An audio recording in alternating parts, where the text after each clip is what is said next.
Good morning. Welcome to Sunday Studies. We're at a time of year when people, probably more than any other time of year, are thinking about the coming of the Christ child. And so, as we think about that, this morning, I'd really like to back up. Let's go all the way back about 750 years before the Christ child was born, and hear what the prophet of God had to say. In Isaiah chapter 11, there shall come forth a rod from the stem of Jesse, and a branch shall grow out of his roots. The Spirit of the Lord shall rest upon him, the Spirit of wisdom and understanding, the Spirit of counsel and might, the Spirit of knowledge and of fear of the Lord. His delight will be in the fear of the Lord, and he shall not judge by the sight of his eyes, nor decide by the hearing of his ears. But with righteousness he shall judge the poor, and decide with equity for the meek of the earth. He shall strike the earth with the rod of his mouth, and with the breath of his loins he shall slay the wicked. Righteousness shall be the belt of his loins, and faithfulness the belt of his waist. Wow. A stem from the rod of Jesse.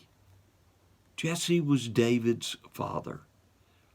Jesus was a descendant of David. Of course, realize the succession of kings had been cut off after the fall of Judah to the Babylonians. But that didn't mean there were not descendants of those kings who were having families through whom ultimately the Christ child could come. But look at the description of who and what he would be. The Spirit of the Lord would rest upon him.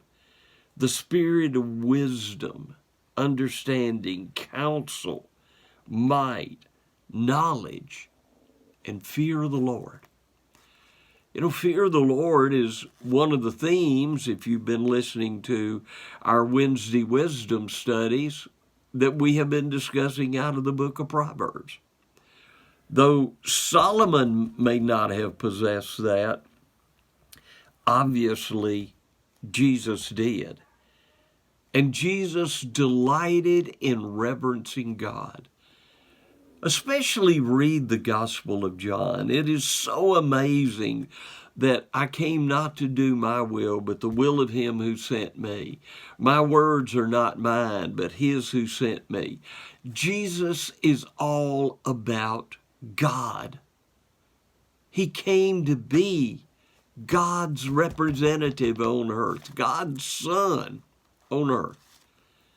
And in coming and doing so, he came to make a way for us to be able to come to God and ultimately be with God forever. And so Jesus would come not to serve with the mighty, not to sit on a throne. Jesus would come and uplift the humble. Jesus would come, shall we say, for the average person, for the common human being. And he would come in righteousness, right doing. He is the one individual who lived a totally, absolutely, completely righteous life.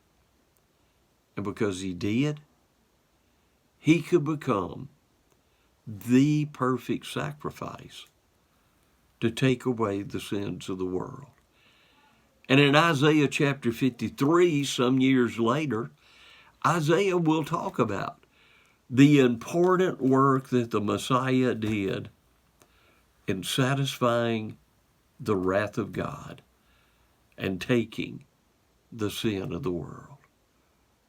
What an amazing individual the Christ really was.